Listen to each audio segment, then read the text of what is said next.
Hola, ¿cómo están? Bienvenidos. Estamos en verso por verso en vivo, online, en este formato virtual. Pues este grupo, para los que no lo saben, pues este grupo usualmente lo hacemos aquí en la sala de nuestra casa. Pero hoy, claro, ustedes conocen ya la situación, que las recomendaciones han sido de evitar grupos grandes o grupos de 10 personas o más. Realmente eso no es un grupo grande, pero la recomendación es precisamente eso, de que evitemos pues reunirnos presencialmente por el momento, pero eso no quiere decir que no podemos continuar haciendo lo que hacemos, utilizando la tecnología, utilizando los medios que tenemos a nuestra disposición. Y por eso vamos a empezar nuestro estudio verso por verso. Eh, la forma en que lo vamos a hacer es que yo tengo un iPad aquí y tengo pues los comentarios que ustedes van colocando y yo voy a estar al tanto pues mirando a ver si alguien tiene un comentario y si lo tiene lo puede escribir y entonces así yo lo leo y así lo hacemos lo más interactivo posible.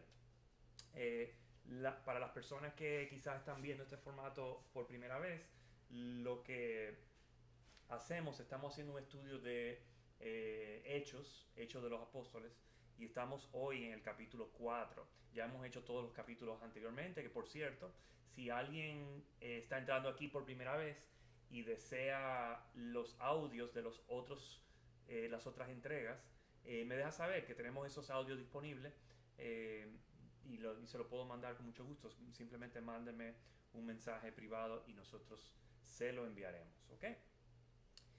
Bueno, pues creo que esos son todos los anuncios por el momento, así que vamos a orar para empezar. ¿Qué les parece? Vamos a orar todos juntos y vamos a empezar para que el Señor bendiga nuestro estudio. Padre Celestial, te damos muchas gracias, bendito Dios. Gracias por cada persona, cada corazón que se encuentra conectado en este momento, que se encuentra ávido y hambriento de tu palabra, de lo que tú quieres decirnos, Señor. Gracias, Señor, porque tú estás aquí con nosotros, porque tú eres nuestro maestro, Señor, no soy yo. Quita toda disposición humana, carnal de mi parte, mi Dios, y colócate tú para que seas tú quien nos revele lo que tú quieres decirnos a nosotros, tu voluntad, tu dirección, que tú te muestres más grande de lo que nosotros pensábamos que tú eres, Señor, porque muchas veces nosotros limitamos tu grandeza y tu poder, mi Dios, pero tú no vas a ser limitado, Señor. Cuando tú te revelas, tu presencia está en nuestro medio, tu palabra es revelada, Señor, tú verdaderamente te muestras como mucho más grande, mucho más allá de lo que nosotros podemos pensar. Así que, pues, te damos gracias, Señor, por lo que tú has de hacer durante este tiempo.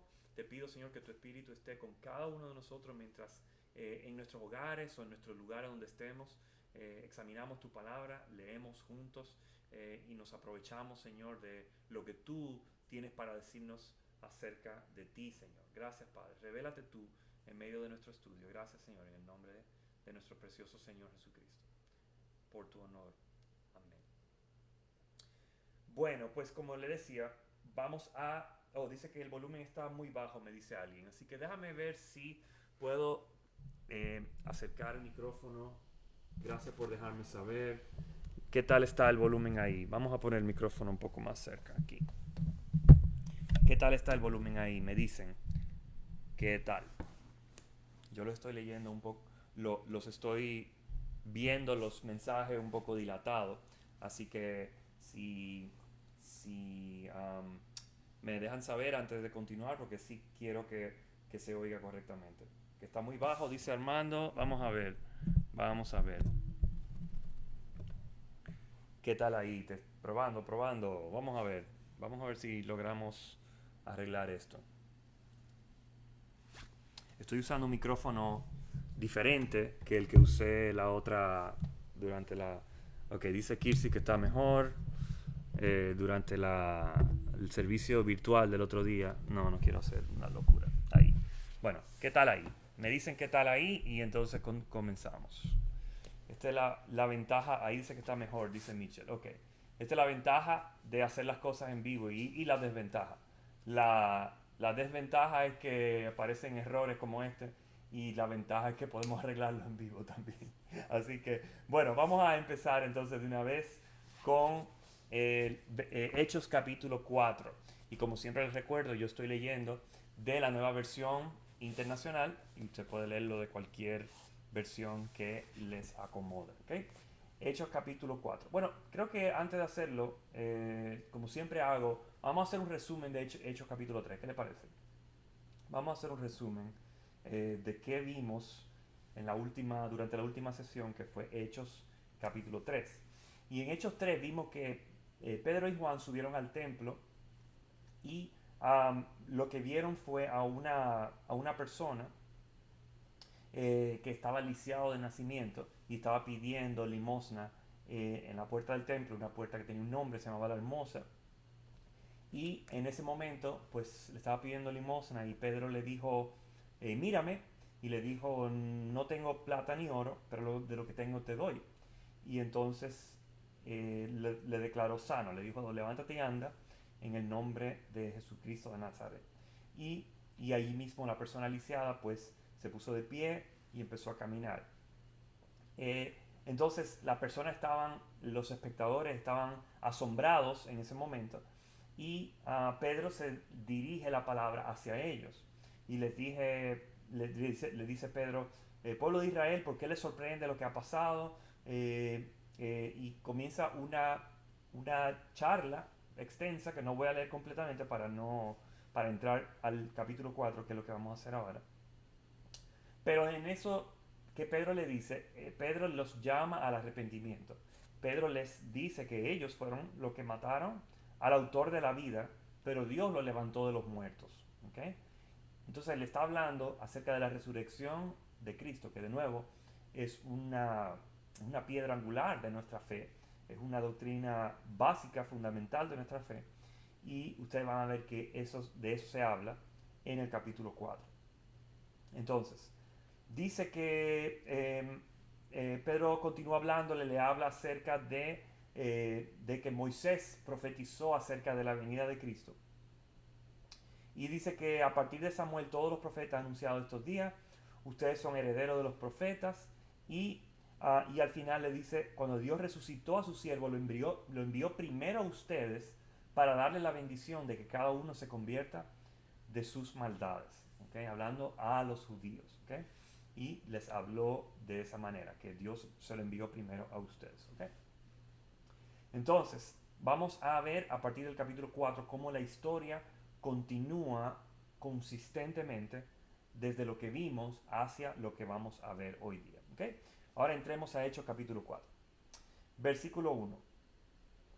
Mientras Pedro y Juan le hablaban a la gente, se les presentaron los sacerdotes, el capitán de la guardia del templo y los saduceos. ¿Ok? Entonces, Pedro y Juan le están hablando a las personas, o sea, están interactuando con la audiencia que estaba presente en ese momento. Y dice que de repente se le acercaron sacerdotes, capitán de la guardia del templo y los saduceos, es decir, personas de autoridad en ese ambiente, ¿verdad? Los sacerdotes, los saduceos, que eran maestros de la ley, y el capitán de la guardia del templo, o sea, que había una persona encargado de la seguridad en el templo. Entonces se le acercaron todo eso. O sea, imagínate cuando tú estás hablando en público y viene la autoridad donde ti, ¿para qué viene donde ti? Es como poner el orden, como quien dice. Y eso fue exactamente lo que Pedro y Juan debieron haber sentido en ese momento. Ok, verso 2. Estaban muy disgustados porque los apóstoles enseñaban a la gente y proclamaban la resurrección que se había hecho evidente en el caso de Jesús. ¿Okay? Ellos estaban muy disgustados por esa audiencia, por ese tumulto que estaba allí presente.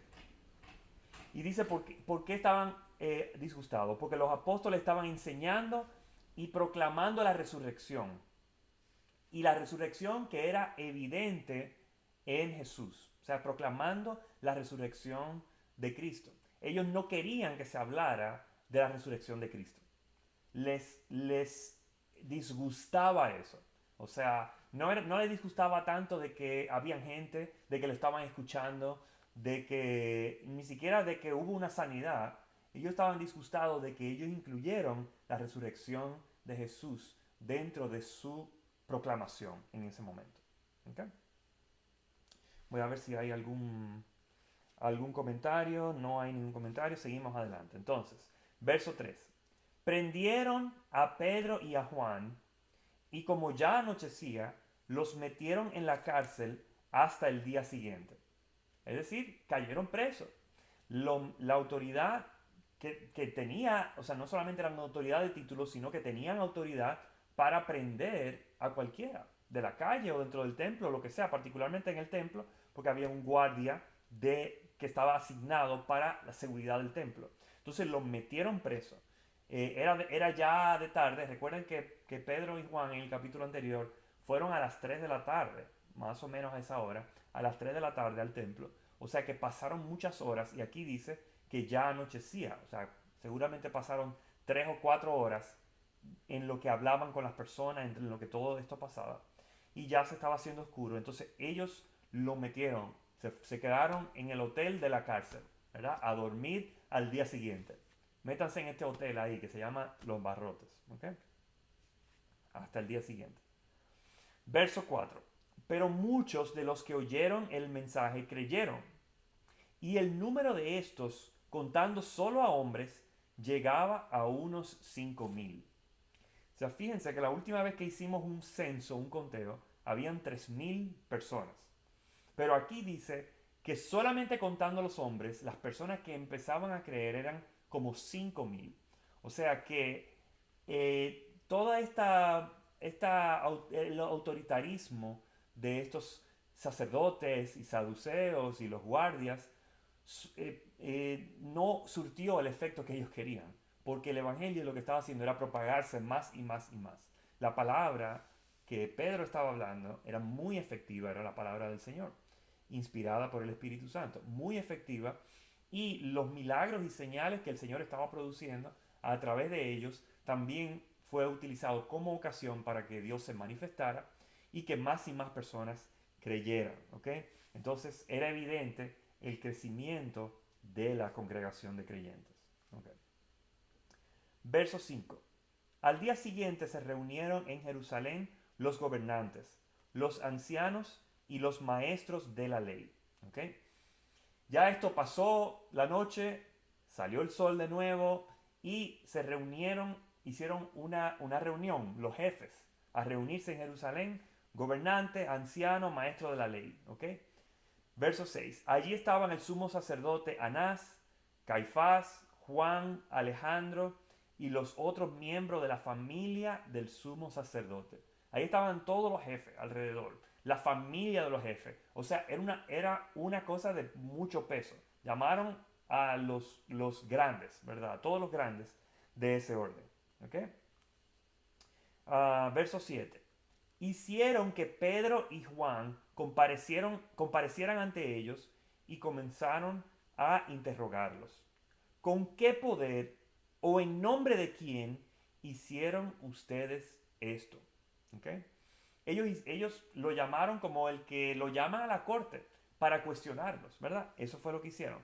Que comparecieran ante ellos y toda la corte, todo ese consejo de sacerdotes y familiares de sacerdotes y jefes les cuestionan. ¿Con qué poder o en nombre de quién ustedes están haciendo lo que están haciendo? ¿Quién le dio permiso a ustedes? ¿Quién les concedió autoridad para hacer esto? ¿Okay? Verso 8. Pedro, lleno del Espíritu Santo, les respondió: gobernantes del pueblo y ancianos, hoy se nos procesa por haber favorecido a un inválido y se nos pregunta cómo fue sanado. Ahí leí 2 versículos 8 y 9. Pero entonces lo que dice es que Pedro se levantó. Perdí la página, un momento. Ok. Pedro se levantó y dice que fue lleno del Espíritu Santo. Él no habló con su propio poder. Él habló con el poder inspirado por el Espíritu Santo. Entonces le respondió: gobernante y anciano, hoy ustedes nos procesan porque nosotros hicimos un favor a una persona lisiada, a un inválido. Y ustedes nos preguntan que cómo es, bajo qué mecanismo o qué autoridad fue sanado. ¿Ok? Ahora, yo quiero que se fijen que la pregunta fue un poquito diferente de lo que Pedro les responde. Porque Pedro está llevando, como llevándolo al grano, como decimos, ¿verdad? La pregunta de ellos fue, ¿con qué poder o en nombre de quién ustedes hicieron esto? Y Pedro lo que les responde es, lo que ustedes nos están preguntando es que por qué nosotros le hicimos un favor a un lisiado y que por qué o cómo fue sanado. O sea, Pedro, déjense de cosas. Yo no voy a hablar de que yo vine en nombre de una autoridad o de un jefe o de un gobernante. Lo que ustedes quieren saber realmente es qué es lo que nos está moviendo a hacer lo que hicimos o lo que hicimos en el nombre de Dios. ¿Qué, ¿Cuál es la razón, la autoridad, el poder detrás de este hecho que nadie puede negar? ¿Okay? Muy sagaz de parte de Pedro, naturalmente, fue el Espíritu Santo que le dio esa sagacidad y esa sabiduría para responder de esa manera. ¿Okay? Verso 10. Sepan pues todos ustedes y todo el pueblo de Israel que este hombre está aquí delante de ustedes, sano, gracias al nombre de Jesucristo de Nazaret, crucificado por ustedes, pero resucitado por Dios. ¿Ok? Ahí dice Pedro, ustedes deben saber, ustedes y todo el pueblo de Israel, todos ustedes, particularmente los judíos, ¿verdad? Está hablando del pueblo de Israel, que este hombre está aquí, él está sano por el poder y por el nombre de una persona, y ese es Jesucristo de Nazaret, al que ustedes crucificaron, pero resucitado por Dios. Y ahí vemos lo que hemos visto creo que desde el capítulo 2, donde está esa dualidad de ustedes son culpables de lo que hicieron, ustedes fueron los que lo llevaron a la cruz, ustedes son responsables de la muerte del Señor, pero esto era obra de Dios y Dios mostró que era su obra y no se escapó a su soberanía porque Dios le resucitó de entre los muertos. ¿Okay? Resucitado por Dios. ¿Okay? Bien. Verso 11. Jesucristo es la piedra que desecharon ustedes los constructores y que ha llegado a ser la piedra angular. ¿Okay? Estoy viendo mis notas aquí porque esa es una cita del Salmo, me parece que del Salmo 118, verso 22. Y esa simbología de la piedra angular que rechazaron, Pablo lo utiliza en Romanos y me parece que Pedro también lo utiliza en una de sus epístolas, pero es muy utilizado a través de las escrituras y obviamente es una citación del Antiguo Testamento. La piedra angular que ellos desecharon, la piedra que desecharon ustedes y que ha llegado a ser la piedra angular. ¿Okay? La piedra que fue piedra de tropiezo, que ustedes desecharon, vino a ser la piedra angular, que es la piedra esencial desde la cual se construye todo el edificio. Eso es lo que significa la piedra angular. Piedra angular, vamos a dar un poquito más de detalle. En ese tiempo, cuando se construía, hoy día hay una metodología muy diferente, pero cuando se construía en ese tiempo, se colocaba una piedra primero, que era la primera piedra de la base del edificio, ¿verdad? Pero esa piedra tenía que ser perfectamente cuadrada, medida, al detalle, todo. Porque esa piedra, cuando tú le ponías otra piedra al lado, si la primera piedra quedaba torcida o que tenía un lado que no era paralelo con el otro, entonces las demás piedras, el edificio iba a salir torcido y ese edificio se iba a caer. Es decir, que la piedra angular era esa piedra que era la más importante de todo el edificio. Según la perfección de esa piedra, así iba a ser perfecto todo el edificio, ¿verdad? Y Cristo es esa piedra angular, porque como Él es perfecto, el resto de la iglesia que Él construye por su nombre es perfeccionado en Cristo. Amén. Entonces, eso es lo que significa. Ok, verso 12. De hecho, en ningún otro hay salvación, porque no hay bajo el cielo otro nombre dado a los hombres mediante el cual podamos ser salvos. ¿Okay?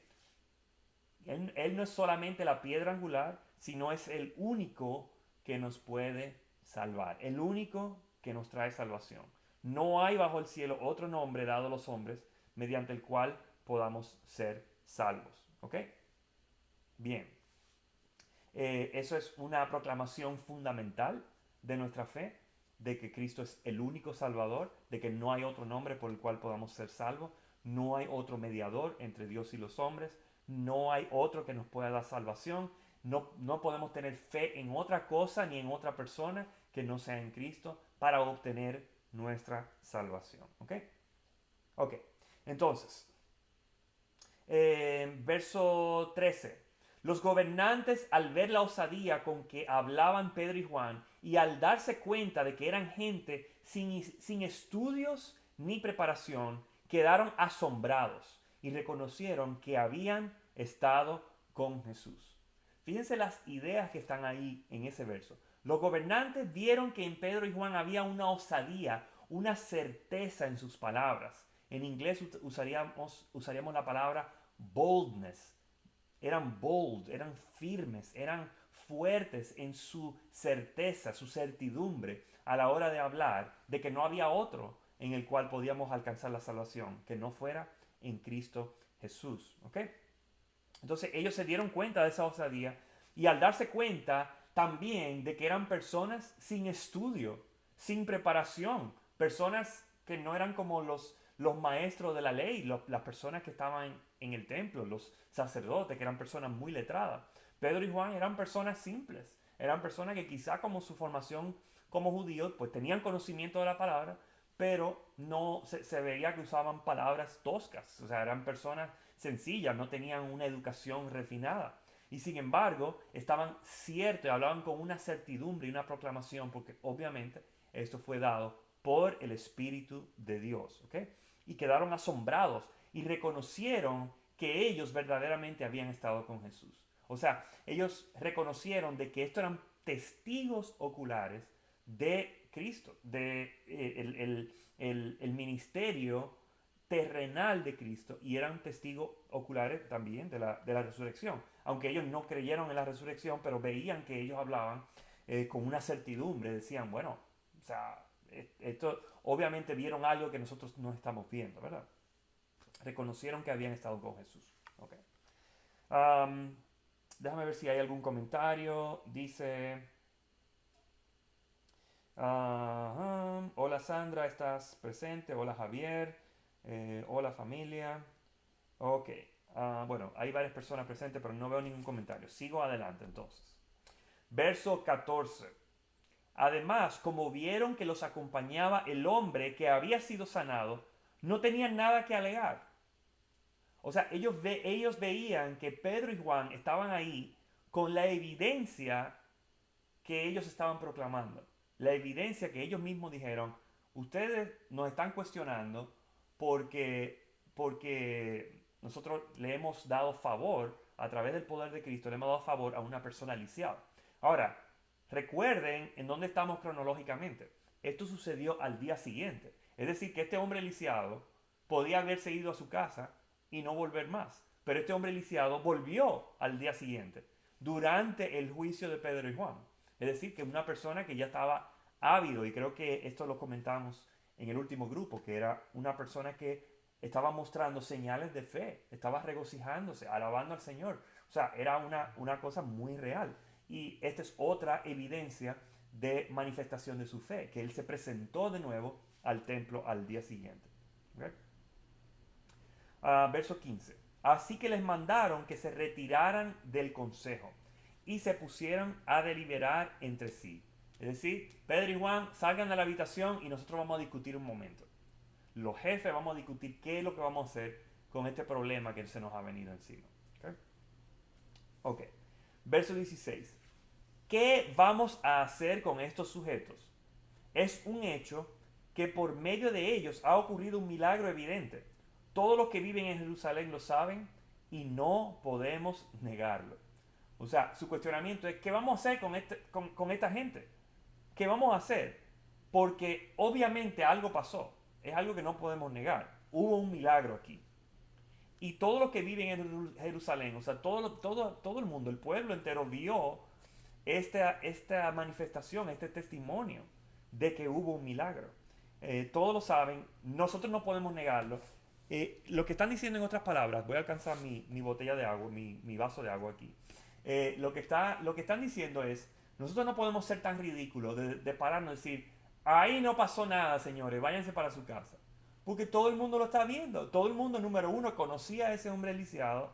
Y número dos, lo están viendo con sus propios ojos. O sea, ellos no podían desautorizarse ellos mismos negando algo que todo el mundo estaba viendo que era real. ¿Tiene sentido? Entonces, por eso le están preguntando, ¿qué vamos a hacer? El negar esto está fuera de las opciones posibles de lo que nosotros podemos hacer. ¿Ok? Seguimos. Dice, verso 17. Pero para evitar que este asunto siga divulgándose entre la gente, vamos a amenazarlos para que no vuelvan a hablar de ese nombre a nadie. ¿Ok? Entonces nosotros tenemos que, es lo que están diciendo, nosotros tenemos que detener el crecimiento, la expansión de esto que está ocurriendo. Tenemos que detenerlo. Y lo que vamos a hacer es que como nosotros tenemos autoridad para decirle a las personas qué debe hacer y qué no puede hacer, nosotros vamos a prohibirlo, amenazarlo. No prohibirlo por ley, porque por ley no podían hacerlo. Pero vamos a amenazar de que ustedes no pueden seguir hablando de ese nombre. ¿Mm? Vamos a amenazarlo de que si ustedes hacen eso va a haber problemas, ¿verdad? No sabemos cómo, bajo qué justificación, probablemente no tenía ninguna justificación, pero eso es un abuso de poder, lo que le llamamos un abuso de poder, ¿verdad? Vamos a amenazarlos para que no puedan hablar. Okay. Verso 18. Los llamaron y les ordenaron terminantemente que dejaran de hablar y enseñar acerca del nombre de Jesús. ¿Okay? Vengan de nuevo al salón. Escúcheme lo que voy a decir. Ustedes terminantemente no van a hablar y a enseñar acerca del nombre de Jesús. Me dejan el relajito, ¿verdad? No me hablen más de ese nombre. ¿Ok? Es una amenaza, o sea, viniendo de una postura de autoridad, lo amenazaron plenamente. ¿Ok? Verso 19. Pero Pedro y Juan replicaron, ¿es justo delante de Dios obedecerlos a ustedes en vez de obedecerlo a Él? Júzguenlo ustedes mismos. O sea, Pedro ahí le dice, entre líneas, Pedro y Juan le están diciendo, entre líneas, el proclamar el nombre de Jesús es obedecer a Dios. Fíjate que ahí no lo dice, pero Pedro está partiendo de la verdad, de su asumido y de la verdad, lo que es verdadero. Que proclamara el nombre de Jesús es obedecer a Dios, porque Él lo mandó a que lo hiciéramos, ir por todo el mundo, predicar, enseñar a toda criatura, ¿verdad? Entonces, Pedro no tiene ninguna razón por qué asumir otra cosa, sino que él está obedeciendo a Dios. Y Pedro le está diciendo, es justo, es lógico, es honroso que dejemos de obedecer a Dios solamente para obedecerlos a ustedes. Y ahí lo está poniendo en jaque, ¿verdad? A él lo está poniendo en jaque porque ellos tienen que decir abiertamente la postura que él lo está poniendo en su discusión es que los maestros de la ley tienen que decir, pero ustedes están proclamando a Jesús, pero no están obedeciendo a Dios. Nosotros somos los que estamos obedeciendo a Dios, ¿verdad? Y contradecir directamente la palabra de Dios, ¿ok? Entonces Pedro lo está poniendo en jaque. Él está diciendo, nosotros estamos obedeciendo a Dios. El mismo Dios que ustedes proclaman, que ustedes creen. Nosotros lo estamos obedeciendo. Y no tiene sentido, no es justo que nosotros, justo delante de Dios, obedecerlo a ustedes en vez de obedecerlo a Él. O sea, obedecerlo a ustedes, rendirnos a ustedes, a el mandato y la amenaza que ustedes están poniendo sobre nosotros, en vez de obedecer a Dios. ¿Ok? Es justo eso. Júzguenlo ustedes mismos. Ustedes mismos respóndanse ustedes mismos. ¿Ok? Si vinieran los romanos y le dijeran a los judíos, ustedes no pueden adorar en el templo, ellos dijeran lo mismo, ¿verdad? Es justo que nosotros obedezcamos al imperio romano y no obedezcamos a Dios. Es la misma actitud que todo judío tendría consistentemente. Y Pedro lo está poniendo a ellos en sus propios zapatos. Le dice, es justo esto, que yo obedezca a una autoridad humana y desobedezca a Dios, ¿verdad? Obviamente no es justo. Y ese verso ahí nos instruye, como vemos en Romanos capítulo 13, capítulo 13, versículos 1 al 3, cómo debe ser nuestra actitud frente a la autoridad, ¿verdad? Debemos honrar y respetar las autoridades porque Dios las ha impuesto, pero las autoridades no pueden pedirnos a nosotros que desobedezcamos a Dios, ¿verdad? Eso no puede hacerlo. Nosotros ahí desobedecemos a la autoridad humana y obedecemos a Dios. ¿Okay? Pero bueno, déjame no salirme del texto. ¿Okay? Verso 20. Nosotros no podemos dejar de hablar de lo que hemos visto y oído. ¿Okay? Pero dice que es imposible que ellos dejen de hablar de algo que han oído, que han visto, que han presenciado, que han evidenciado ellos, que han sido testigos. No tiene sentido que ellos dejen de hablar de eso. Ellos no pueden dejar de hablar de algo que se le ha manifestado como real y evidente. ¿Tiene sentido? Ok. Verso 21. Después de nuevas amenazas, los dejaron irse. Por causa de la gente, no hallaban manera de castigarlos. Todos alababan a Dios por lo que había sucedido. Sigo con el 22. Pues el hombre que había sido milagrosamente sanado tenía más de 40 años. Ok, ahí hay mucha idea, vamos a descomponerlo. Lo primero que dice es que ellos lo amenazaron de nuevo, ¿verdad? Y la palabra no nos detalla ese intercambio con todo lujo de detalles, pero sí nos dice que ellos lo amenazaron de nuevo a pesar de que Pedro y Juan le habían dicho eso, de que nosotros no podemos dejar de hablar de lo que hemos visto y oído, y ellos le dijeron otra cosa ahí, ¿okay? Pero al ver que esa amenaza no iba para ningún lado, entonces lo dejaron irse. Váyanse de mis ojos, váyanse de aquí. Y dice que por causa de la gente no hallaron manera de castigarlo. Es decir, hallaron tanto favor delante de las personas que no pudieron inventarse una cosa o hacer una maniobra, ¿verdad? Una artimaña para castigarlos y someterlos porque eran demasiadas personas que estaban a favor de Pedro y Juan. ¿Ok? Entonces, eso no siempre la mayoría de las personas está a favor del pueblo de Dios. Muchas veces, como cuando juzgaban a nuestro Señor Jesucristo, que le gritaban crucifíquelo. O sea, eso no es necesariamente una señal de que siempre que el pueblo te apoya es que tú tienes el favor de Dios. Pero Dios designó que hubiera favor en este momento específico. Y por el favor de las personas, pues eso soltó un poco el ahorque que tenían encima, el ahorque autoritario que tenían encima de Pedro y Juan. ¿Okay? Entonces, por causa de la gente no vayan a castigarlo.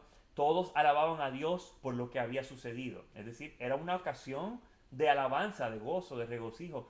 Todos alababan a Dios por lo que había sucedido. Y dice que el hombre que había sido sanado milagrosamente tenía más de 40 años.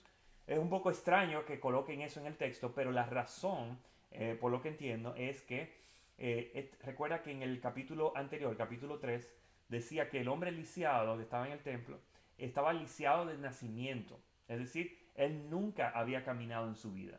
Y tenía más de 40 años, 42, 43, 44, lo que sea. Imagínate, la edad mía, yo tengo 44 años ahora. Tenía más o menos mi edad, vamos a decir. ¿Ok? Y él empezó a caminar por primera vez a los 40 y pico de años. ¿Ok? Entonces, esto era una ocasión de ver un milagro mucho más grande que una persona que simplemente se haya roto un hueso y que, bueno, estaba temporalmente cojo y de repente se mejoró, ¿verdad? No era eso, era una persona que simplemente nunca se le había visto caminar por más de 40 años y de repente está caminando y está alabando a Dios y la gente lo está viendo, ¿verdad? Entonces era muy grande este hecho, este milagro que ellos presenciaron. Entonces eso dio ocasión a que las personas alabaron a Dios por lo que había sucedido. ¿Okay? Verso 23. Al quedar libres, Pedro y Juan volvieron a los suyos y les relataron todo lo que les habían dicho los jefes de los sacerdotes y los ancianos. ¿Ok?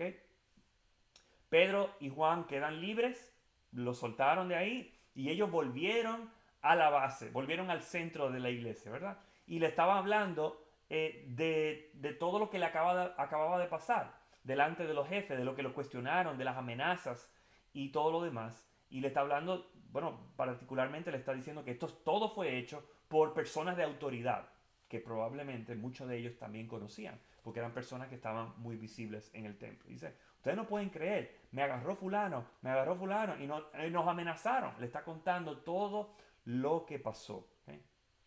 Verso 24. Cuando lo oyeron, alzaron unánimes la voz en oración a Dios. Soberano Señor, creador del cielo y de la tierra, del mar y de todo lo que hay en ellos. Ok, déjame parar ahí.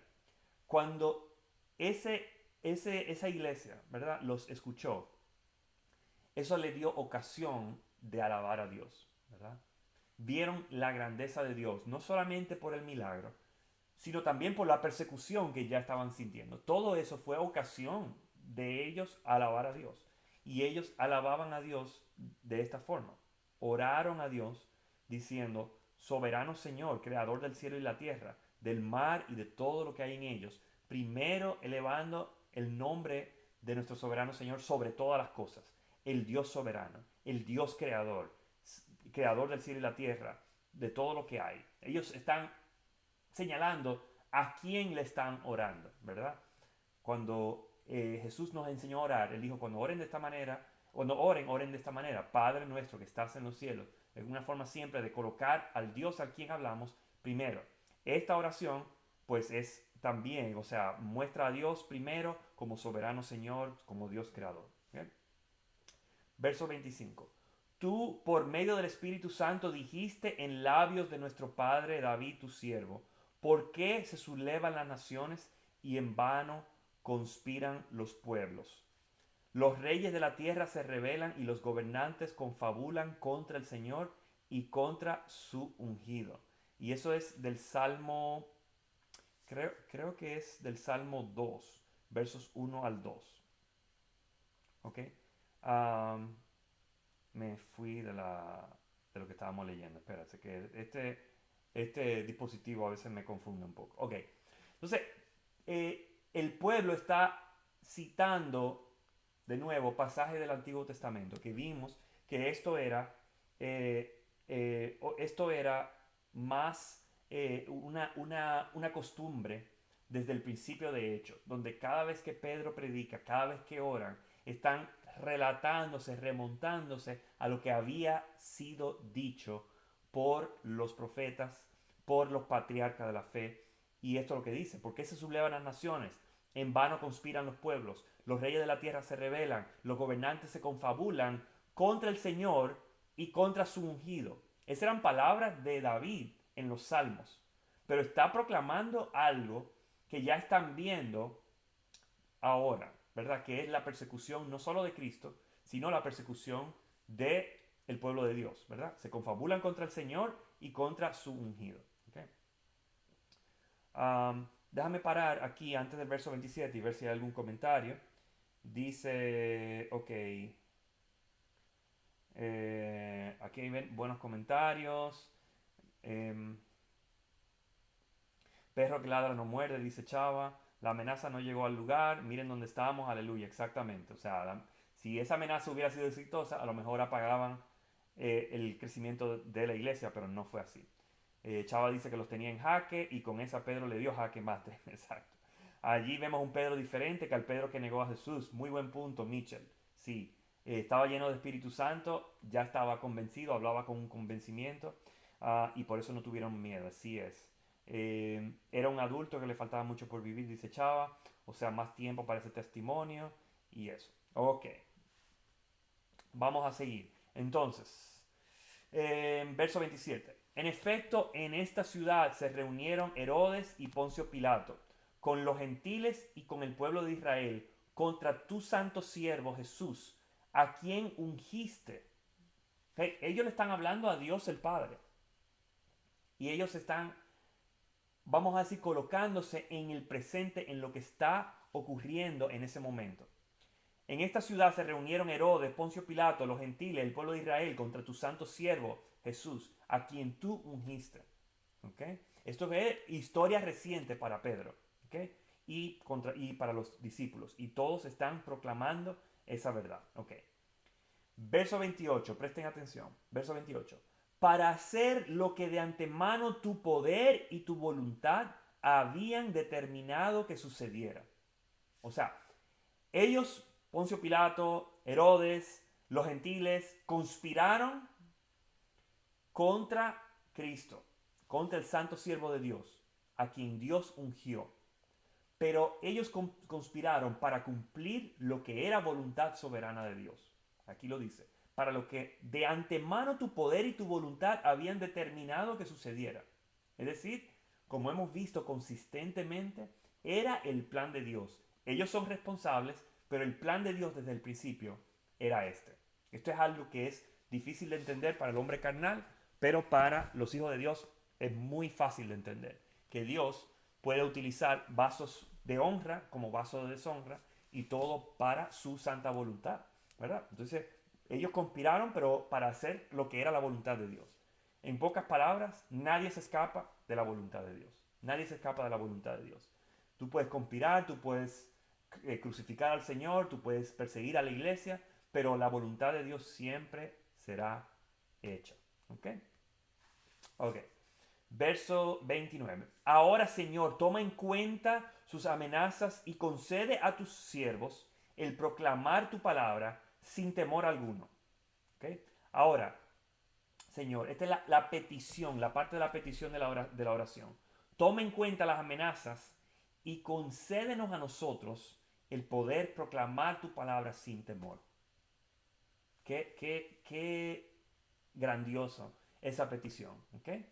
Señor, toma en cuenta las amenazas. Mira la situación en la cual nosotros nos estamos viendo. Ya la persecución está empezando. Ahora concédenos algo a nosotros. Y es la valentía, el coraje, la certeza, la firmeza para proclamar tu palabra. Wow. Esa es una petición que todos deberíamos hacer, ¿verdad?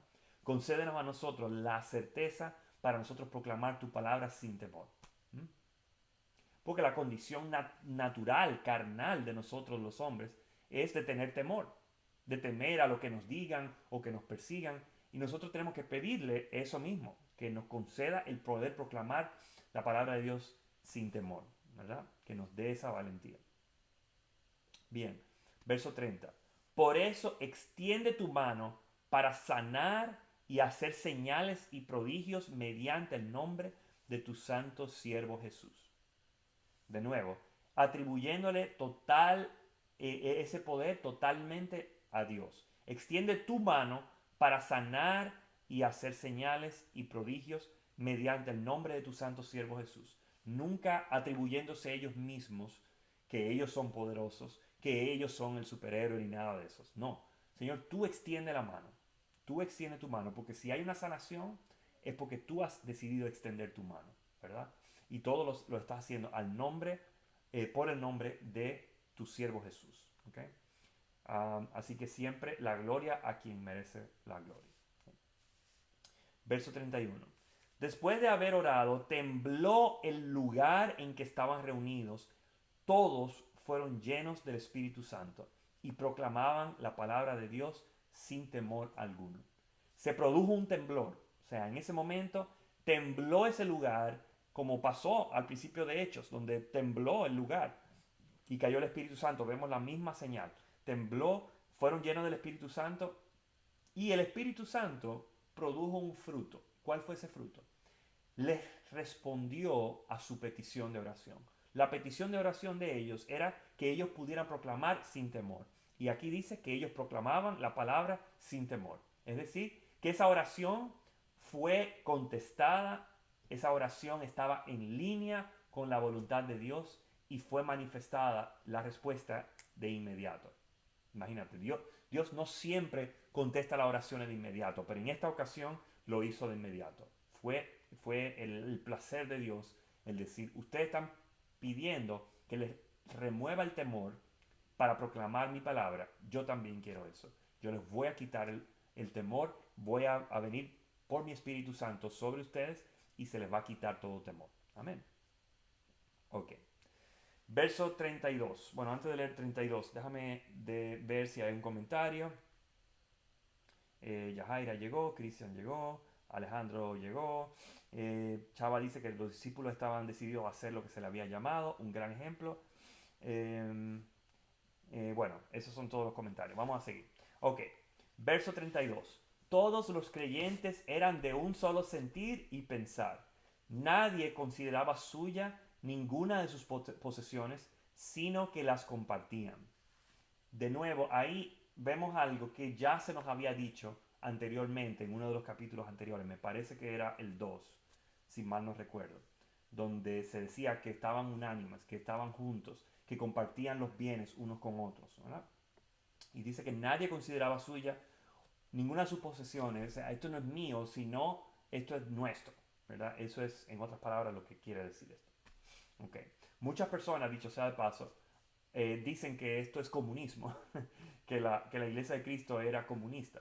Pero el comunismo es un poco diferente. El comunismo es un gobierno autoritario que obliga a todas las personas a que tú no tengas posesiones y todo pertenece al Estado, ¿verdad? Todo es de todos, vamos a decir, administrado por el Estado. Eso es muy diferente a lo que está pasando aquí. Aquí lo que está pasando es que el Espíritu Santo está dándole a todo el mundo la certeza de que todo lo que tengo es de la iglesia, todo lo que tengo es del Señor, ¿verdad?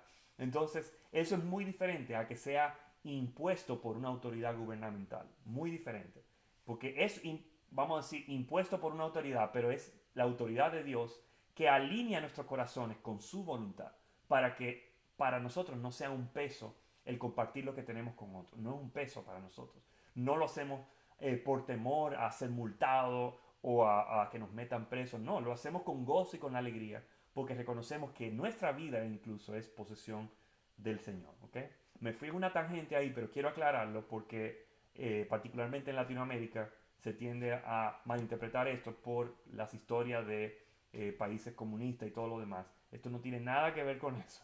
Esto tiene que ver con, y esto fue, vamos a decir, fue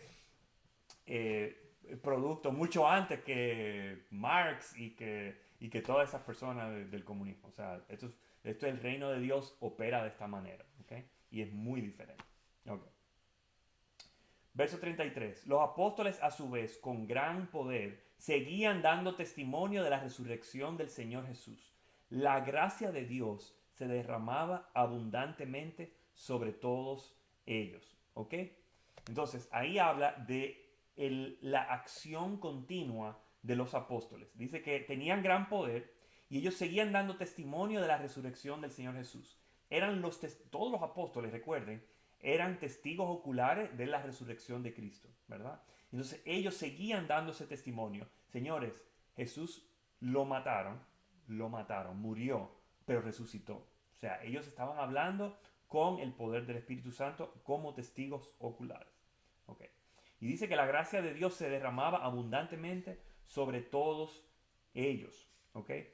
Yo entiendo que ese todos ellos no se refiere a todos los apóstoles solamente, sino a todos los creyentes. ¿Okay? Todos los creyentes de ese momento. La gracia de Dios se derramaba abundantemente sobre todos los que estaban obrando por el Señor. ¿Okay? Entonces, verso 34. Porque no había ningún necesitado en la comunidad. Quienes poseían casas o terrenos los vendían, llevaban el dinero de las ventas y lo entregaban a los apóstoles para que se distribuyera a cada uno según su necesidad. ¿Ok? Entonces, dice que Dios derramó favor sobre ellos porque vio bien que no había necesidad entre ese pueblo. ¿Okay? Porque todos colaboraban juntos para suplirse las necesidades unos a otros. ¿Okay? Ellos dicen que poseían casas o terrenos, vendían eso para darle el dinero a los apóstoles. Y decían, ustedes están al tanto de las necesidades del pueblo, utilicen estos bienes para que nadie sufra ninguna necesidad. ¿Okay? Qué hermoso eso, ¿verdad? Por cierto, tengo un anuncio acerca de eso al final de esto que voy a compartir. Ok. Entonces, verso 36. José, un levita natural de Chipre, a quien los apóstoles llamaban Bernabé, que significa consolador, vendió un terreno que poseía, llevó el dinero y lo puso a disposición de los apóstoles. ¿Ok? José, levita natural, o sea, era de la tribu de Leví. ¿Ok? Entonces, dice que los apóstoles llamaban Bernabé, que era no era, creo que, bueno, no voy a decir eso porque a lo mejor me equivoco, pero en fin, tenía un sobrenombre, tenía un apodo, Bernabé. Y Bernabé significa consolador, ¿verdad? O sea, tenía el sobrenombre de consolador. Lo que se sobreentiende es que usualmente los sobrenombres que tienen significado es porque se relaciona con alguna actividad que esa persona realmente efectuaba. Y en este caso, si le pusieron de sobrenombre consolador, era quizá porque era un consejero, era una persona, un fiel, ¿verdad? Una persona que ayudaba y sostenía a los demás en consejería o en consolación, en diferentes cosas. Eso es lo que se asume, ¿no? Y ahí él dice que él vendió un terreno que poseía, llevó el dinero y lo puso a la disposición de los apóstoles. Ahora, en el verso anterior se decía que todos hacían eso. O sea, todos hacían eso, vendían terreno y llevaban a los apóstoles para que lo distribuyera al pueblo. Bernabé se coloca como un ejemplo con nombre de esto. O sea que no es que Bernabé hizo algo muy diferente a lo que se acaba de citar, pero era Bernabé o José, también se llamaba José, era un ejemplo. Era como tú dices, por ejemplo, fulano hizo esto, fulano fue uno de los que hizo eso. Eso es exactamente lo que está ocurriendo aquí. Entonces, llevó el dinero, lo puso a la disposición de los apóstoles. Y ese es el último verso del capítulo 4. Así que déjame ver si existe algún comentario. Si hay un comentario pueden escribirlo ahora, antes de que nosotros terminemos esta sesión. Mientras ustedes van colocando sus comentarios, quiero decirles que hablando de eso, de pues, distribuir las posesiones y todo lo demás, el domingo en la mañana, algunos pastores vamos a estar, o casi todos los pastores, no sé si hay alguno que no va a estar, pero los pastores vamos a estar el domingo en la mañana a partir de las 9 de la mañana en la iglesia y vamos a hacer ministración y oración drive-thru. No se tiene ni siquiera que bajar de su vehículo. Simplemente si pasa por ahí y necesita oración, pues puede hacerlo y nosotros vamos a hacerlo eh, para hablar sobre cualquier cosa, cualquier necesidad. Ahí vamos a estar suficiente, más que suficiente pastores. Pero también ese día vamos a estar recogiendo comida enlatada o comida seca como pasta, arroz, frijoles y cosas así. Porque el ministerio de Helping Hands, que es nuestro ministerio para distribuir bienes a la comunidad, resulta que está recibiendo muchas solicitudes por lo que estamos viviendo ahora mismo, muchas personas que necesitan suplirse, pero al mismo tiempo los donativos han bajado. Dice, o sea, las estadísticas que han bajado como un 80% lo que usualmente las personas donan. Entonces, estaremos recibiendo comida enlatada. Si usted quiere utilizar de sus bienes y hacer este ejemplo como lo que se ve en Hechos capítulo 4, que es dar de lo que el Señor le ha dado a ustedes, pueden hacerlo libremente el domingo en la mañana. Creo que va a estar a las 9 de la mañana y creo que también va a estar 12, 1 de la tarde, va a haber otro grupo. Yo no voy a estar porque vamos a estar transmitiendo en vivo en la tarde, pero en la mañana sí. Así que si desea hacerlo, quiere unirse con nosotros, puede hacerlo. Apreciaríamos mucho que nos ayude con el ministerio de Helping Hands, pero si solamente quiere pasar para que alguno de los pastores oremos por ustedes, con mucho gusto vamos a recibirlo ahí para hacer esa administración en persona. ¿Ok? Vamos a ver. Dice, Laritza dice que esto lo hace el Espíritu Santo. Amén, Laritza. Mitchell dice, en cambio hoy día nosotros decimos, todo esto es mío, mío y nada más mío. Exacto. Una de vamos a decir, del fruto de la carne es el egocentrismo, ¿verdad? La avaricia, aferrarse a las posesiones materiales, como que nosotros no vamos a tener que comparecer ante el Señor, ¿verdad? Entonces sí, esto que hace el Espíritu Santo es totalmente inverso a lo que el mundo usualmente hace y desea hacer. Gerardo dice, saludo a todos mis hermanos, un abrazote fuerte. Saludos Gerardo, que usualmente no puedes estar con nosotros en verso por verso. Espero que hayas disfrutado este tiempo. Miriam dice, gloria a Dios, ciertamente.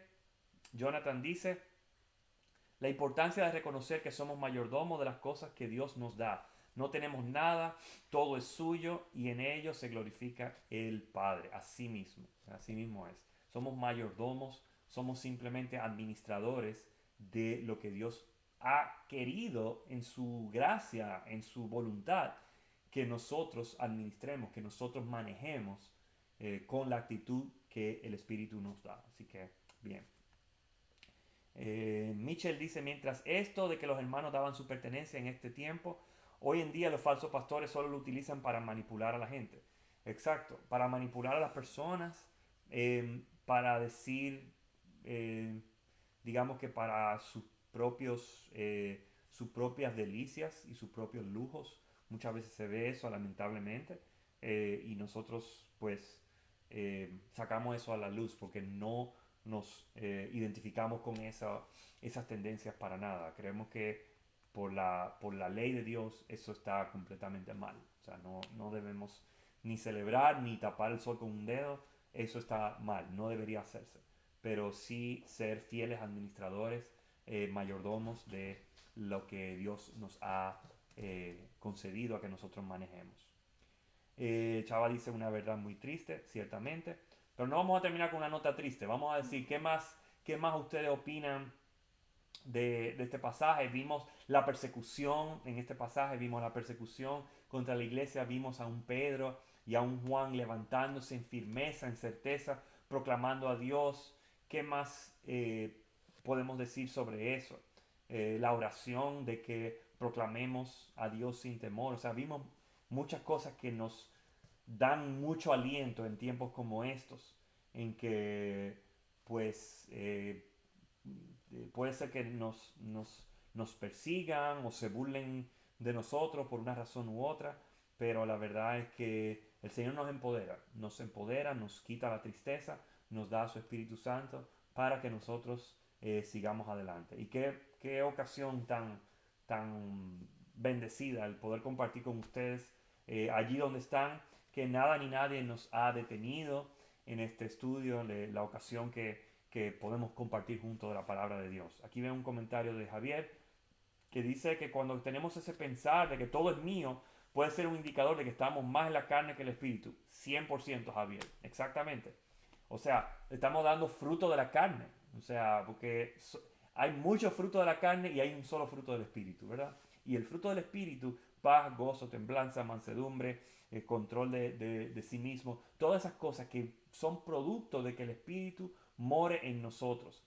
Pero eso de que estar tan aferrado a las cosas materiales, a querer glorificarnos nosotros mismos, mira cuánto tengo, mira todas las posesiones que tengo, eso nace de andar en la carne, 100%.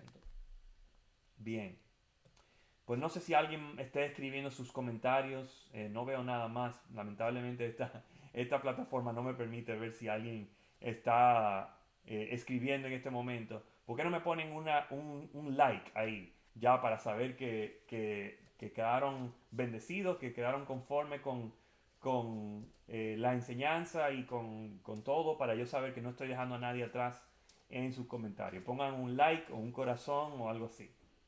Vamos a ver. Voy a esperarlo. Ok, Chava me puso un like. Laritza sí tiene un comentario.